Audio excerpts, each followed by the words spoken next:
ঢালিউড বাদশাহ শাকিব খান ও ভারতীয় অভিনেত্রী মিমি চক্রবর্তী অভিনীত রায়হান রাফি পরিচালিত তুফান সিনেমাটির মুক্তি উপলক্ষে রাজধানীর একটি অভিজাত হোটেলে সংবাদ সম্মেলন অনুষ্ঠিত হয়। বুধবার এই অনুষ্ঠানে যোগ দিতে কলকাতা থেকে বাংলাদেশে এসেছিলেন মিমি চক্রবর্তী। অনুষ্ঠানে উপস্থিত ছিলেন শাকিব খান সহ অভিনয়শিল্পী এবং কলাকুশলীরা। এ সময় শাকিবের প্রশংসা করে মিমি চক্রবর্তী বলেন, আমরা যখন শুট করছিলাম সে সময় অনেক গরম ছিল। শাকিব স্যুট পরেছিল পরে। এ সময় গরমের মাঝে একবারও আমি ওর মুখে উফ বলতে শুনিনি। মিমি জানান, একজন ভালো কো-স্টারের সাথে কাজ করতে আসলেই ভালো লাগে। কাজের ক্ষেত্রে শাকিবের ডেডিকেশন আছে বলে আজকে সে আপনাদের সবার প্রিয়। এই অভিনেত্রী বলেন, আমরা সবাই মিলে খুব মিষ্টি একটা প্রজেক্ট তৈরি করেছি, তাই আমি আপনাদের সবার কাছে কৃতজ্ঞ। পাশে থাকবেন, হৃদয়ে জায়গা দেবেন, যেন আগামী দিন আরও ভালো ছবি উপহার দিতে পারি। উল্লেখ্য, একজন গ্যাংস্টারের গল্পে তৈরি হয়েছে তুফান সিনেমা, যেখানে উঠে আসবে ৯০ দশকের চিত্র। সে সময়ের এক নামকরা গ্যাংস্টারের কাহিনী নিয়েই এগিয়ে যাবে তুফানের গল্প। রায়হান রাফি ও শাকিব খান জুটি ঢালিউডকে নতুন কিছু উপহার দিতে চলেছেন। যৌথ প্রযোজনার তুফানে যুক্ত আছে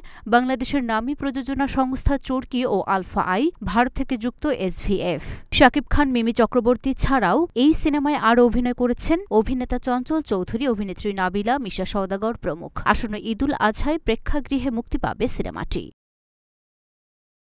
লুনা আফরোজ, ঢাকা পোস্ট।